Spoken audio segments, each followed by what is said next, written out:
Clark, tell us, how does someone go about getting Crimsafe in their home? That's important. Obviously, Crimsafe has a network of licensees.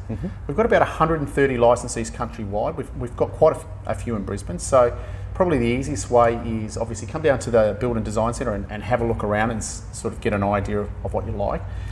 We've got various licensees that you can either go onto our website, put in your postcode and it'll pop up your nearest licensee, give them a call and they will organise to come out and do a measure and quote, obligation free, and then you can determine who you want to use. So we've got various licensees. You can check out their websites. They've got various information on Crimsafe on their websites, and then you can make an informed decision as to which licensee best suits your needs in your local region. Location. Yeah, fantastic. Yeah.